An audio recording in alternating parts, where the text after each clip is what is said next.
Welcome to this explainer. Today, we're basically becoming biological detectives to crack the code of one of the absolute most successful and diverse groups of creatures on the entire planet. We're going to take a really close look at exactly how science organizes the natural world, and hopefully untangle the incredibly complex evolutionary web of the creepy crawlies we encounter every single day. Okay, let's start things off with a super common misconception. Picture this. You point to a spider spinning a web up in the corner of your room, or maybe a centipede scurrying under a rock outside, and you might instinctively call them insects, right? I mean, we all tend to use that word as just a casual catch-all for pretty much any tiny creature with a bunch of legs. But are they really? Well, today we're using the hard science of classification to crack the code of exactly what makes an insect an actual insect. To get to the bottom of this mystery, we have to look to the field of entomology. Now, on the surface, that's simply defined as the study of insects, but figuring out who actually makes the cut and who gets kicked out of this specific field, that requires a highly precise set of evolutionary rules. So, what's our main detective toolkit for this explainer? It's taxonomy. Basically, it's the ultimate organizational system that prevents pure biological chaos. By identifying, describing, naming, and classifying organisms, taxonomy ensures that researchers all across the globe are speaking the exact same universal language when they're mapping out the tree of life. Okay, let's dive into this. Think of taxonomy kind of like a giant cosmic address book. It starts incredibly broad up at the domain and kingdom levels, and then it systematically zooms all the way down through various ranks until you hit a highly specific species. Every single living organism has an exact, unique address in this hierarchy, and that address reveals millions of years of evolutionary relationships. So where exactly does our target organism, the insect, live in this massive address book? Well, zooming in on the kingdom Animalia, we find phylum Arthropoda. It's this massively diverse, armored group where our lineup of multi-legged suspects truly begins. But to even be considered a suspect in this phylum, an organism has to possess some pretty incredible evolutionary marvels. First off, a segmented body grouped into distinct functional regions. Scientists call that process tegmosis. They also feature a remarkable renewable chitinous exoskeleton. Because they wear this hard armor on the outside, they can't just grow the way we do. They actually have to physically grow by molting. It's this incredibly vulnerable, fascinating process where they literally shed their old shell for a new one. Add in bilateral symmetry, jointed appendages, and striated muscles, and boom, you've got yourself an arthropod. Now, what's really interesting about this is their internal anatomy. It is wonderfully alien compared to ours. Just think about the nervous system for a second. Instead of a spinal cord running down their back, arthropods have a dorsal brain connected to a ventral nerve cord that runs right along their belly.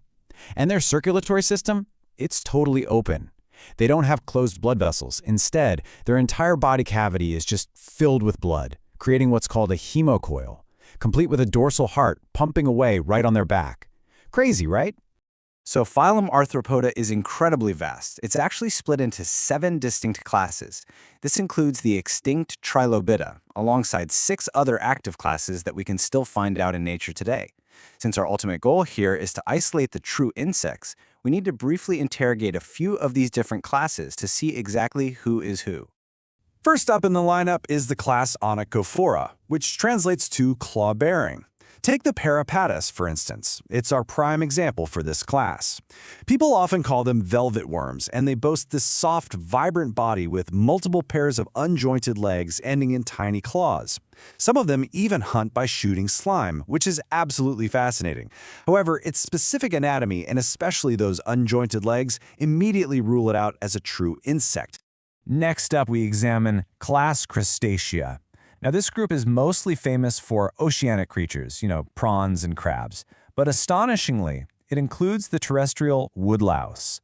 That's right, while they live on land, woodlice are actually crustaceans.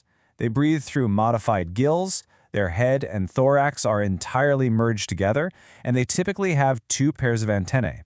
So again, while they are definitely arthropods, they are absolutely not insects. All right, moving on, we arrive at the heavily legged Myriapoda.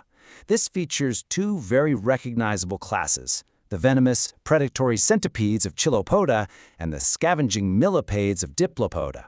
They sport one or two pairs of legs on literally every single body segment. And notice that there is absolutely zero separation between their thorax and abdomen. Plus, they possess just one pair of antennae. Based on this very specific anatomy, we can officially cross the centipede off our insect list. Which brings us to class Arachnida. Now, this class includes some seriously intimidating characters. I mean, just think about the scorpion and the long-legged harvestmen, not to mention ticks and mites. We are definitely getting warmer in our investigation. Let's look very closely at the specific physical traits of this class to determine if our web-spinning spider truly belongs with the insects. So the crucial point is right here. Arachnids have exactly 4 pairs of legs. That's 8 legs in total. And, quite similar to the crustaceans we looked at a minute ago, an arachnid's head and thorax are completely merged into one single unit. But perhaps most importantly for our investigation, arachnids have absolutely 0 antennae. None. Because they lack antennae, they have to rely entirely on other sensory organs, like highly specialized hairs, just to navigate their world. And finally, we've zoomed all the way in on our taxonomic address book. We have successfully bypassed the crustaceans, the myriapods, the arachnids, and we've officially arrived at class Insecta. It's also wonderfully known as Hexapoda. Hexa means 6, and poda means legs. These are the true insects. To be a true insect, the biological blueprint is super strict. It demands 3 distinct regions: a head, a thorax, and an abdomen. They must have exactly 3 pairs of legs, giving them that hexapoda 6-leg total. They feature a single pair of antennae, and while there are some wingless exceptions out there, they typically boast 2 pairs of wings. They use a tracheal system to breathe, and honestly, they've managed to conquer nearly every terrestrial environment on Earth.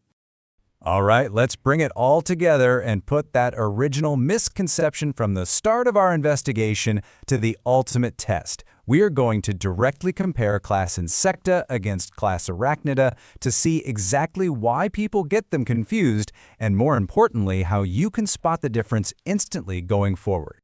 And this brilliantly illustrates the whole shebang.